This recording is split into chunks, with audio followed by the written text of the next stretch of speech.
Telangana public service commission నిర్వహించే group 1 ఎగ్జామినేషన్లో భాగంగా ఇప్పుడు మనం ఈ క్లాసులో బ్రిటిష్ వారి పరిపాలనా సంస్కరణల గురించి మనము తెలుసుకుందాం. బ్రిటిష్ వారు భారతదేశాన్ని ఆక్రమించిన తర్వాత ఈ భారతదేశ పాలనా సంస్కరణలను కొన్నిటిని తీసుకొని రావడం జరిగింది. అలాంటి వాటిల్లో సివిల్ సర్వీస్ వ్యవస్థ అనేది భారతదేశంలో బ్రిటిష్ పాలనకు ఉక్కు కవచంగా చెప్పుకోవడం జరుగుతుంది. బ్రిటిష్ వారు భారతదేశంలో రాజ్యాధికారాన్ని స్థాపించి సుస్థిరత చేసుకున్న తదంతరము కొన్ని పాలనా సంస్కరణలను తీసుకొచ్చారు. అందులో ఒకటి సివిల్ సర్వీసు వ్యవస్థ. ఈ సివిల్ సర్వీస్ వ్యవస్థ బ్రిటిష్ పాలనా వ్యవస్థకు ఉక్కు కవచంలాగా చెప్పుకోవడం అనేది జరిగింది. వారన్ హేస్టింగ్స్ 1772 సంవత్సరంలో సివిల్ సర్వీస్ వ్యవస్థకు పునాదులు ఇచ్చాడు. భారతదేశంలో సివిల్ సర్వీస్ వ్యవస్థకు పునాదులు వేసిన వ్యక్తి Warren Hastings. Cornwallis civil service వ్యవస్థకు పితామహుడు అని పిలుస్తాం. చాలా ఇంపార్టెంట్. భారతదేశంలో సివిల్ సర్వీస్ వ్యవస్థకు పితామహుడు అని ఇతనిని పేర్కొంటారు, లార్డ్ కారన్ వాలిస్. ఆ తర్వాత బ్రిటిష్ ప్రభుత్వం చేసిన చట్టాలలో 1833 చార్టర్ చట్టము. ఈ చార్టర్ చట్టము భారతీయులను సివిల్ సర్వీస్ ఉద్యోగాలలో నియమించుటకు మొదటిసారిగా అనుమతించినటువంటి చట్టము. భారతీయులను సివిల్ సర్వీసులలో ప్రవేశానికి అనుమతించినటువంటి చట్టము 1833 చార్టర్ చట్టము. సివిల్ సర్వీసుకు ఎన్నికైన మొట్టమొదటి భారతీయుడు సత్యేంద్రనాథ ఠాగూర్. ఇతను 1863 సంవత్సరంలో ఎన్నికయ్యాడు. రెండవ వ్యక్తి సురేంద్రనాథ బెనర్జీ. సివిల్ సర్వీస్కు ఎన్నికైనటువంటి రెండవ భారతీయుడు సురేంద్రనాథ బెనర్జీ. ఈ సురేంద్రనాథ బెనర్జీ ఉన్నత ఉద్యోగం చేసినప్పుడు బ్రిటిష్ వారు ఎలాంటి నేరారోపణ లేకుండానే 1883లో ఇతనిని సివిల్ సర్వీస్ నుండి డిస్మిస్ చేయడం జరిగింది. బ్రిటిష్ ప్రభుత్వము 1883 సంవత్సరంలో ఎలాంటి నేరారోపణ లేకుండానే సురేంద్రనాథ బెనర్జీని సివిల్ సర్వీస్ నుండి తొలగించడము జరిగింది. ఆ తర్వాత సివిల్ సర్వీస్ పరీక్ష పాస్ అయిన మూడవ భారతీయుడు సుభాష్ చంద్రబోస్. నేతాజీ సుభాష్ చంద్రబోసు ఐసిఎస్కు సెలెక్ట్ అయిన మూడవ భారతీయుడు. సత్యేంద్రనాథ ఠాగూరు మొదటి భారతీయుడు, సురేంద్రనాథ బెనర్జీ రెండవ భారతీయుడు, మూడవ భారతీయుడు సుభాష్ చంద్రబోస్. ఐసిఎస్కి ఎన్నికైన తొలి ముగ్గురు భారతీయులు. లార్డ్ లిట్టన్ సివిల్ సర్వీస్ పరీక్షల అభ్యర్థుల యొక్క వయోపరిమితిని 21 సంవత్సరం నుంచి 19 సంవత్సరాలకు తగ్గించాడు. లార్డ్ లిట్టన్ భారతదేశంలో వైస్రాయిగా ఉన్నప్పుడు సివిల్ సర్వీస్ అర్హతా పరీక్ష వయసును 21 సంవత్సరాల నుండి 19 సంవత్సరాలకు తగ్గించాడు. దీన్ని మీరు బాగా మైండ్లో పెట్టుకోవాల్సి ఉంటుంది. ఎందుకు అంటే సివిల్ సర్వీసు పరీక్ష అర్హత వయసును తగ్గించిన వ్యక్తి ఎవరు అంటే లార్డ్ లిట్టన్. 21 నుంచి 19 సంవత్సరాలకు తగ్గించాడు. లార్డ్ వెల్లస్లీ సివిల్ సర్వీస్ ఉద్యోగాల శిక్షణ కొరకు నవంబర్ 1800 సంవత్సరంలో కోల్కతాలో ఫోర్ట్ విలియం కళాశాలను ప్రారంభించాడు. వెల్లస్లీ పాలనా కాలంలో ఈ సివిల్ సర్వీస్ పరీక్ష పాస్ అయిన అభ్యర్థుల కొరకు శిక్షణ ఇవ్వడం కొరకు ఒక కాలేజీని 1800 సంవత్సరంలో కలకత్తాలో స్థాపించారు. ఆ కాలేజీ పేరు ఫోర్ట్ విలియం కాలేజ్. భారతదేశంలో విద్యావ్యాప్తికై మొదటిసారిగా 1,00,000 రూపాయలను కేటాయించినటువంటి చట్టము 1813 చార్టర్ చట్టము. బ్రిటిష్ ప్రభుత్వము 1813 సంవత్సరంలో చార్టర్ చట్టం చేసింది. 1813 సంవత్సరంలో చార్టర్ చట్టం చేసింది. ఈ చార్టర్ చట్టము భారతదేశంలో విద్యాభివృద్ధి కొరకు 1,00,000 రూపాయలను కేటాయించింది. ఆ తర్వాత ఈ విలియం బెంటింగ్ ఏం చేశాడు అంటే 1813 చార్టర్ చట్టం ఇచ్చినటువంటి 1,00,000 రూపాయలను విద్యాభివృద్ధి కొరకు అది అట్లాగే ఉండిపోయినాయి. కారణం ఏంటంటే భారతదేశంలో ఉన్నటువంటి గొప్ప మేధావులలో 2 వర్గాలుగా చీలిపోయారు. ఒకరు మారుతున్నటువంటి విద్య అనేది భారతదేశానికి అవసరమని ఒక వర్గం కోరుకుంటే, మరొక వర్గము తరతరాలుగా వస్తున్నటువంటి భారతీయ సాంప్రదాయ విద్యనే భారతదేశంలో అమలు కావాలని ఒక అభిప్రాయ భేదాలు వచ్చినాయి. అయితే 1813 చార్టర్ చట్టం కేటాయించిన ₹1,00,000 ఏ విద్య మీద ఖర్చు పెట్టాలనో అర్థం కాక అలాగే ఉండిపోయినాయి. విలియం బెంటింగ్ గవర్నర్ జనరల్గా ఉన్నప్పుడు తన న్యాయ సలహా సంఘం సభ్యుడైనటువంటి లార్డ్ మెకాలే నాయకత్వంలో ఒక కమిటీని వేశాడు. ఏమని వేశాడు అంటే 1813 చార్టర్ చట్టం కేటాయించిన ₹1,00,000 భారతదేశంలో ఏ విద్య మీద ఖర్చు పెట్టాలనో పరిశీలన చేసి తనకు ఒక రిపోర్ట్ ఇవ్వమని కోరడం జరిగింది. సో లార్డ్ మెకాలే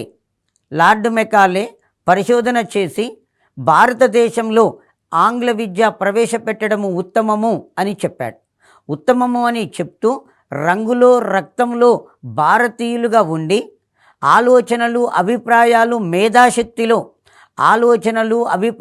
మేధాశక్తిలో బ్రిటిష్ వారిని పోలిన ఒక కొత్త వర్గాన్ని సృష్టించడమే ఆంగ్ల విద్యా విధానం యొక్క ముఖ్యమైన లక్షణము అని పేర్కొన్నాడు.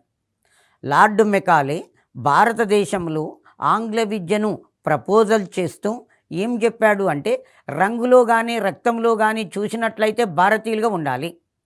వారి యొక్క అభిరుచులు, అభిప్రాయాలు, ఆలోచనలు బ్రిటిష్ వారిని పోలిన కొత్త వర్గాన్ని సృష్టించడమే ఆంగ్ల విద్యా విధానం యొక్క ముఖ్యమైన లక్షణము అని చెప్పి లార్డ్ మెకాలే పేర్కొన్నాడు. బ్రిటిష్ ఈస్ట్ ఇండియా కంపెనీ ఉద్యోగాలు ఆశిస్తున్న భారతీయులకు ఆంగ్ల విజ్ఞాన పరిజ్ఞానము తప్పనిసరిగా చేస్తూ లార్డ్ హడ్డింగ్ ఒక చట్టం చేయడం అనేది జరిగింది. భారతీయులు ఎవరైనా సరే బ్రిటిష్ ఈస్ట్ ఇండియా కంపెనీలో ఉద్యోగం చేయదలుచుకుంటే వారికి తప్పనిసరిగా ఆంగ్ల విద్యలో పరిజ్ఞానం ఉంటేనే మేము ఉద్యోగాలు ఇస్తాము మా కంపెనీలో అని చెప్పి ప్రభుత్వం ఒక చట్టం చేయడం జరిగింది. ఆ చట్టం లార్డ్ హడ్డింగ్ కాలంలో చేయడం అనేది జరిగింది. తర్వాత 1835 సంవత్సరంలో భారతదేశంలో ఇంగ్లీషు భాషను ప్రవేశపెట్టడం జరిగింది. విలియం బెంటింగ్ 1835 సంవత్సరంలో భారతదేశంలో ఆంగ్ల విద్యను ప్రవేశపెట్టాడు. కానీ తను ఆంగ్ల విద్యను ప్రవేశపెట్టేటప్పుడు నేను భారతదేశంలో ప్రవేశపెట్టడానికి నాకు మార్గదర్శకుడు రాజా రామ్ మోహన్ రాయ్ అని చెప్పి ప్రకటించుకోవడము జరిగింది. భారతదేశంలో ఆంగ్ల విద్యను ఎవరు ప్రవేశపెట్టారు? William Bentinck. భారతదేశంలో ఆంగ్ల విద్య ఏ సంవత్సరంలో ప్రవేశపెట్టబడింది? 1835. ఈ 2 బిట్లు నెంబర్ ఆఫ్ టైమ్స్ కాంపిటేటివ్ ఎగ్జామ్లో అడగడము జరిగింది. ఆ తర్వాత ప్రభుత్వ ఉద్యోగం కోసం దరఖాస్తు చేసుకునేవారు తప్పనిసరిగా ఆంగ్ల భాష పరిజ్ఞానం కలిగి ఉండాలి అని బ్రిటిష్ ప్రభుత్వము 1844లో ఒక ప్రకటన చేయడం అనేది జరిగింది. ఎవరైతే బ్రిటిష్ ప్రభుత్వ ఉద్యోగం కొరకు అప్లికేషన్ పెట్టుకుంటారో ఖచ్చితంగా ఆంగ్ల విద్యా పరిజ్ఞానము అవసరము అని 1844లో కంపెనీ ప్రభుత్వం ప్రకటించడం జరిగింది. సర్ విలియం జోన్స్ 1784 సంవత్సరంలో కలకత్తాలో Royal Asiatic Society of Bengal అనే సంస్థను స్థాపించాడు. Very most important. Sir William Jones 1784 సంవత్సరంలో కలకత్తాలో Royal Asiatic Society of Bengal అనే సంస్థను స్థాపించాడు. ఈ సంస్థ యొక్క ముఖ్యమైన ఉద్దేశం ఏంటంటే సంస్కృతంలో ఉన్నటువంటి గ్రంథాలను ఆంగ్ల భాషలోకి తర్జుమా చేయడము. భారతదేశంలో అతి ప్రాచీన కాలం నుంచి సంస్కృత భాషలో ఉన్నటువంటి అద్భుతమైనటువంటి గ్రంథాలు చెదలుబట్టి నశించిపోతున్నాయి, పైగా అవి మరుగున పడిపోతున్నాయి.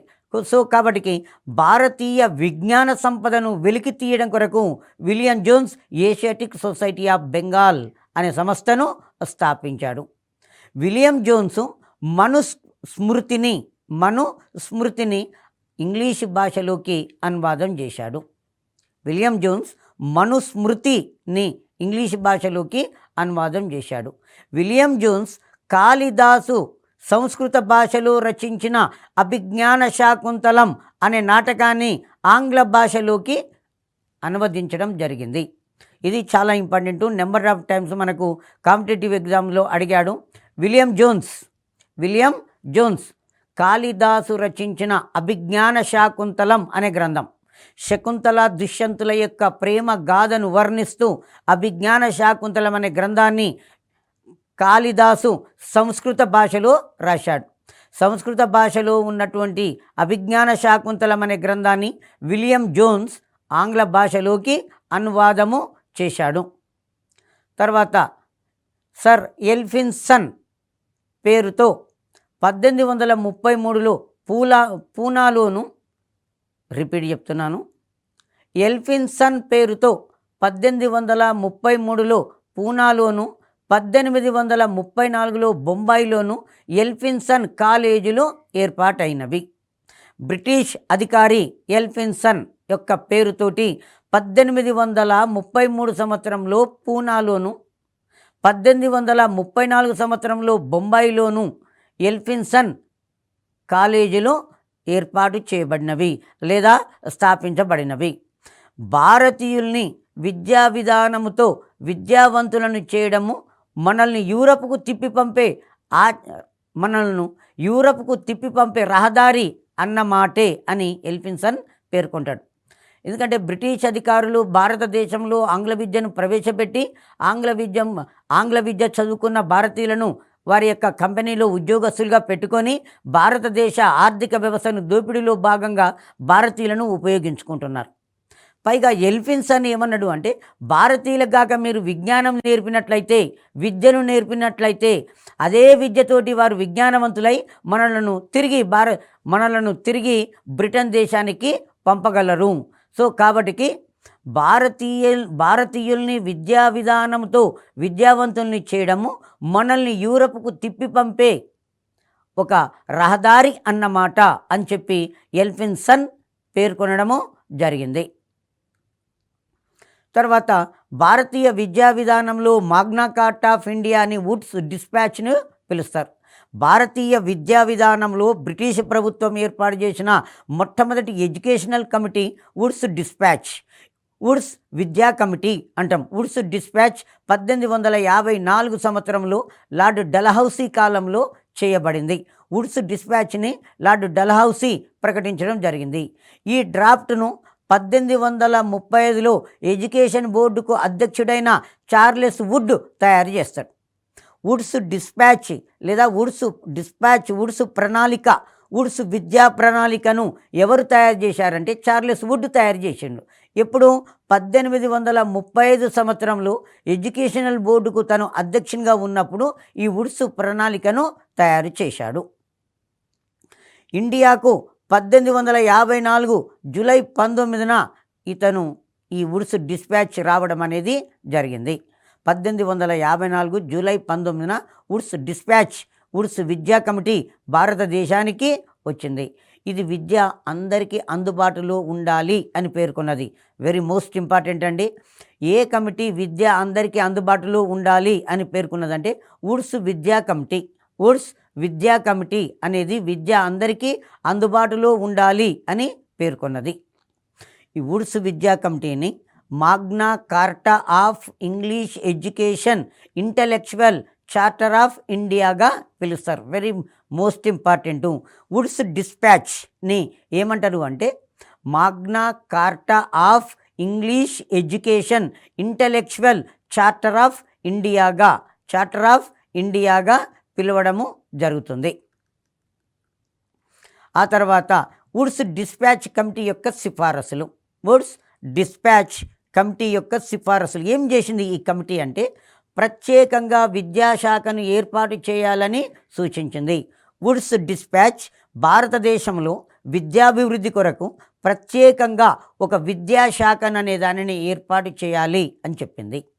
తర్వాత 3 ప్రెసిడెన్సీ నగరాలలో విశ్వవిద్యాలయాలు స్థాపించాలి అని చెప్పింది. వుడ్స్ డిస్పాచ్ ప్రకారంగా భారతదేశంలో 3 విశ్వవిద్యాలయాలు స్థాపించబడ్డవి. మొదటి విశ్వవిద్యాలయము కలకత్తా విశ్వవిద్యాలయము 1857లో స్థాపించబడింది. రెండవ విశ్వవిద్యాలయము 1857లో బొంబాయిలో స్థాపించబడిన బొంబాయి విశ్వవిద్యాలయం.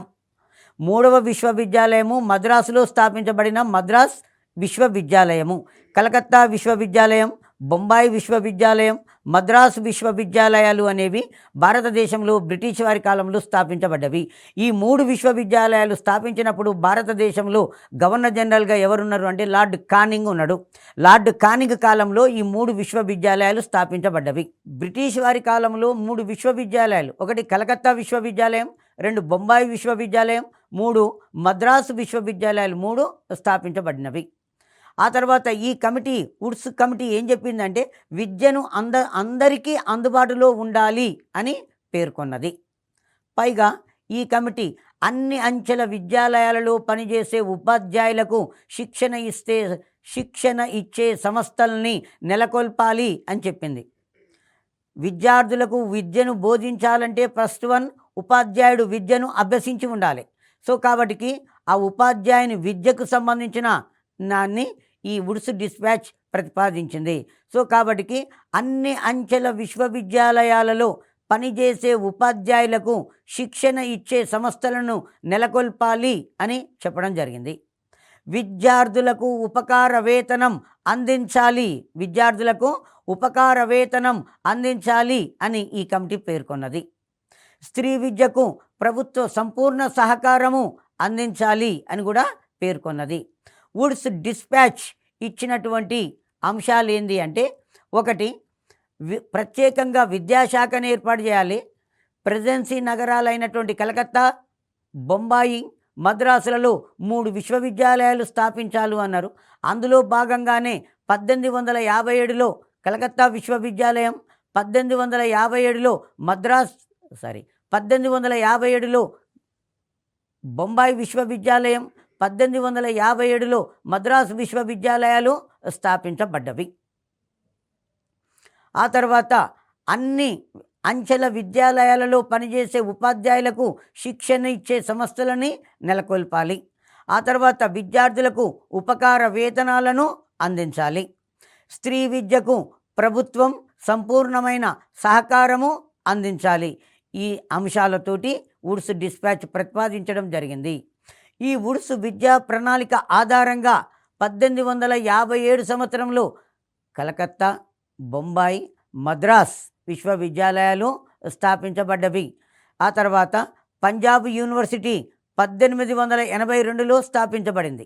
1882 సంవత్సరంలో పంజాబ్ యూనివర్సిటీ విశ్వవిద్యాలయము స్థాపించబడింది. 1887లో అలహాబాదు యూనివర్సిటీ స్థాపించబడింది. 1887 సంవత్సరంలో అలహాబాదు యూనివర్సిటీ స్థాపించబడింది. ఆ తర్వాత హంటర్ కమిషన్ 1882 సంవత్సరంలో లార్డ్ రిప్పన్ ఏర్పాటు చేయడం జరిగింది. హంటర్ అనే కమిషన్ను 1882లో లార్డ్ రిప్పన్ అను అధికారి ఏర్పాటు చేశాడు.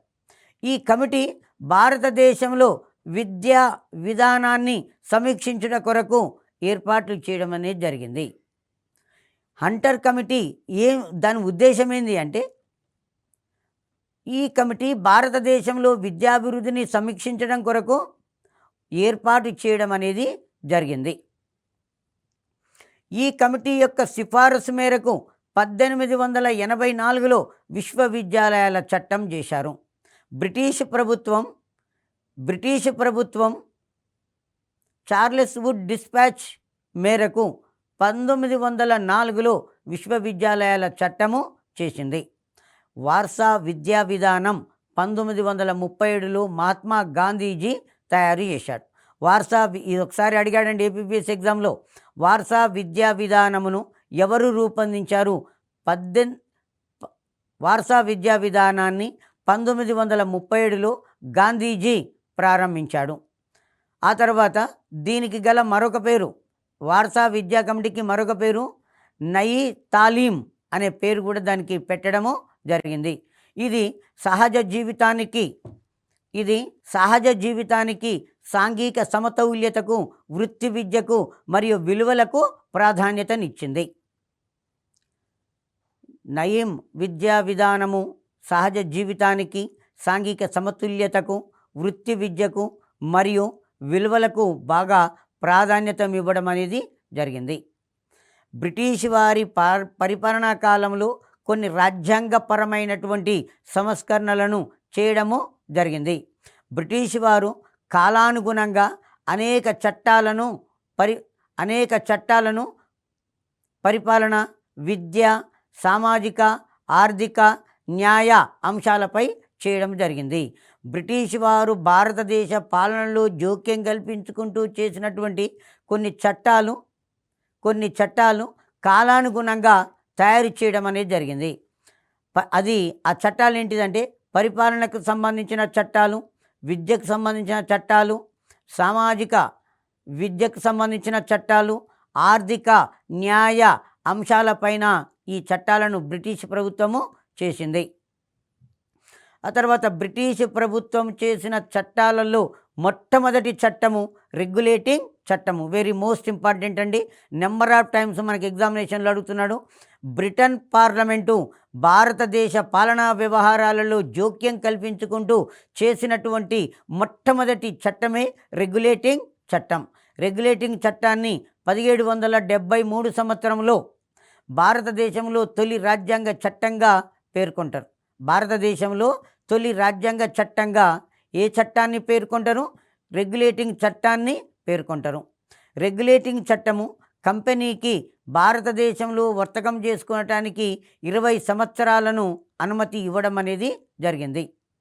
ఈస్ట్ ఇండియా కంపెనీ 20 సంవత్సరాల వరకు భారతదేశంలో బ్రిటిష్ వారు వ్యాపారం చేసుకునేందుకు అనుమతినిస్తూ కాలానుగుణమైన చట్టాన్ని చేశారు. ఈ చట్టం ప్రకారం పార్లమెంటు ఈస్ట్ ఇండియా కంపెనీపై పరోక్షంగా నియంత్రణకు పుంజుకున్నది. 1772 రెగ్యులేటింగ్ చట్టం ప్రకారంగా బ్రిటిష్ పార్లమెంటు ఈస్ట్ ఇండియా కంపెనీపై పరోక్షంగా నియంత్రణకు పూనుకొన్నది. రెగ్యులేటింగ్ చట్టం ప్రకారంగా Bengal governor general of Fort విలియంగా పిలువబడడం జరుగుతుంది. మొదటి governor general of Fort Williams Lord Warren Hastings. మొట్టమొదటి చట్టం ప్రకారంగా వారన్ హేస్టింగ్స్ అనే వ్యక్తి మొట్టమొదటి గవర్నర్ జనరల్ ఆఫ్ ఫోర్ట్ విలియంగా చెప్పుకుంటారు. వారన్ హేస్టింగ్స్ను మొట్టమొదటి విలియంగా పేర్కొన్నారు. మొట్టమొదటి గవర్నర్ జనరల్ ఆఫ్ ఫోర్ట్ విలియంను లార్డ్ వారన్ హేస్టింగ్ ప్రారంభించాడు. పరిపాలనా పరంగా బాంబే, మద్రాస్ గవర్నర్లు బెంగాల్ గవర్నర్ యొక్క వేలుబడిలోకి తేబడిరు. ఇక్కడ గమనించాల్సిన విషయం ఏంటంటే భారతదేశ పరిపాలనా వ్యవహారాలలో జోక్యం కల్పించుకుంటూ బ్రిటిష్ పార్లమెంటు చేసినటువంటి మొట్టమొదటి చట్టము రెగ్యులేటింగ్ చట్టం. ఈ రెగ్యులేటింగ్ చట్టము 1773లో చేశారు. ఈ రెగ్యులేటింగ్ చట్టం ప్రకారంగా బొంబాయిలో ఉన్న గవర్నర్, మద్రాసులో ఉన్న గవర్నర్ బెంగాల్ గవర్నర్ యొక్క ఏలుబడిలోకి తేబడం అనేది జరిగింది. ఈ చట్టం ప్రకారం రెగ్యులేటింగ్ చట్టం ప్రకారం కలకత్తాలో ఒక సుప్రీం కోర్టును ఏర్పాటు చేయడం జరిగింది. ఈ చట్టం ప్రకారం కలకత్తాలో ఒక సుప్రీం కోర్టు అనే దానిని ఏర్పాటు చేశారు. 1774లో ఒక ప్రధాన న్యాయమూర్తి, 3 ఇతర న్యాయమూర్తులతోటి ఒక సుప్రీంకోర్టును కలకత్తాలో మొదటిసారిగా బ్రిటిష్ వారి కాలంలో ఏర్పాటు చేయబడింది. ఇందులో ఒకడు ప్రధాన న్యాయమూర్తి, 3 ఇతర న్యాయమూర్తులు అంటే 1+3 మొత్తం ఎంతమంది న్యాయమూర్తులు? 4 మంది న్యాయమూర్తులతోటి ఒక న్యాయ వ్యవస్థను వారు తీర్చిదిద్దడం జరిగింది. తర్వాత మొట్టమొదటి సుప్రీంకోర్ట్ ఆఫ్ కలకత్తా ప్రధాన న్యాయమూర్తి సర్ ఎలిజా ఇంఫే చెప్పడం జరుగుతుంది. భారతదేశంలో మొట్టమొదటి సుప్రీంకోర్ట్ ఆఫ్ కలకత్తా ప్రధాన న్యాయమూర్తిగా సర్ ఎలిజ్ ఇంఫే అనేట ఆయన నియమించబడ్డాడు. సర్ ఎలిజ్ ఇంఫే అంటే ఆయన మొట్టమొదటి సుప్రీంకోర్టు ప్రధాన న్యాయమూర్తిగా నియమించడం జరిగింది. ఆ తర్వాత భారతదేశ పాలనా వ్యవహారాలలో జోక్యం చేసుకుంటూ బ్రిటిష్ పార్లమెంటు చేసినటువంటి 2వ చట్టము ఫిట్స్ ఇండియా చట్టము. దాన్ని పిట్ ఇండియా చట్టము అంటాం. పిట్ ఇండియా చట్టము ఏ సంవత్సరంలో చేయబడింది? 1784 సంవత్సరంలో పిట్ ఇండియా చట్టము చేయబడింది. ఈ చట్టం క్విట్ ఇండియా చట్టము ఒక ముఖ్యమైన ఉద్దేశాలు ఏమిటి అంటే రెగ్యులేటింగ్ చట్టంలోని లోపాలను సరిదిద్దటానికి క్విట్ ఇండియా చట్టము చేయబడింది. ఈ క్విట్ ఇండియా చట్టాన్ని ఇంగ్లాండ్ ప్రధానమంత్రి సర్ విలియం పిట్స్ జూనియర్ చొరవతోటి ఈ చట్టాన్ని రూపొందించారు. క్విట్ ఇండియా చట్టమును బ్రిటిష్ ప్రధానమంత్రి సర్ విలియం పిట్స్ జూనియర్ చొరవతోటి చట్టం అనే దానిని చేయడము జరిగింది. ఈ క్విట్ ఇండియా చట్టం ప్రకారం భారతదేశంలో తొలిసారిగా ద్వంద్వ ప్రభుత్వ విధానము ప్రవేశపెట్టబడింది. క్విట్ ఇండియా చట్టం ప్రకారంగా భారతదేశంలో ద్వంద్వ ప్రభుత్వ విధానము ప్రవేశపెట్టబడింది. ఈ క్విట్ ఇండియా చట్టము కంపెనీ ప్రభుత్వాన్ని పర్యవేక్షించుటకు గాను 6 సభ్యులతోటి బోర్డ్ ఆఫ్ కంట్రోల్ను కూడా ఈ లండన్లో ఏర్పాటు చేయడము జరిగింది. ఈ క్విట్ ఇండియా చట్టము భారతదేశంలో ఉన్నటువంటి బ్రిటిష్ కంపెనీ పాలనా వ్యవహారాన్ని పర్యవేక్షించడానికి ఒక 6 సభ్యులతోటి బోర్డ్ ఆఫ్ కంట్రోల్ అన్నాన్ని లండన్లో ఏర్పాటు చేయడము జరిగింది. 1772 చట్టము, 1784 చట్టము, 1813 చార్టర్ చట్టం. చార్టరు అంటే ఇక్కడ ఒప్పందము అని అర్థం. చార్టర్ అనగా ఒప్పందం. ఈ చట్టం ప్రకారం మొట్టమొదటిసారిగా స్వేచ్ఛాయుత వ్యాపారాన్ని ప్రారంభించడము జరిగింది. 1813 చార్టర్ చట్టం ప్రకారం భారతదేశంలో స్వేచ్ఛాయుత వ్యాపారము అనుమతించబడింది. ఈ చట్టం ప్రకారంగా మొట్టమొదటిసారిగా బ్రిటిష్ ఇండియాలో 1813 చార్టర్ చట్టము, చార్టర్ అంటే ఒప్పందం అని అర్థం. ఈ చట్టం ప్రకారంగా మొట్టమొదటిసారిగా స్వేచ్ఛాయుత వ్యాపారము భారతదేశంలో ప్రవేశించడానికి అవకాశం ఏర్పడింది. మొట్టమొదటిసారిగా బ్రిటిష్ ఇండియాలో విద్యా వ్యాప్తికి 1,00,000 రూపాయలను కేటాయించడము జరిగింది. అదేవిధంగా భారతదేశంలో క్రైస్తవ మత సంస్థలు మత ప్రచారం చేసుకోవటానికి, విద్యా సంస్థలను నెలకొల్పుకోవటానికి అనుమతిని ఇవ్వడం అనేది జరిగింది. సో మనం ఇప్పటి వరకు ఈ క్లాసులో సివిల్ సర్వీస్ వ్యవస్థకు పితామహుడు ఎవరు ఆరంభించడం జరిగింది, ఆ తర్వాత బ్రిటిష్ వారి కాలంలో చేసిన మొట్టమొదటి చట్టం ఏంటి, రెగ్యులేటింగ్ చట్టము, 1813 చట్టాల గురించి తెలుసుకున్నాము. నెక్స్ట్ క్లాస్లో కొన్ని చట్టాల గురించి తెలుసుకుందాం.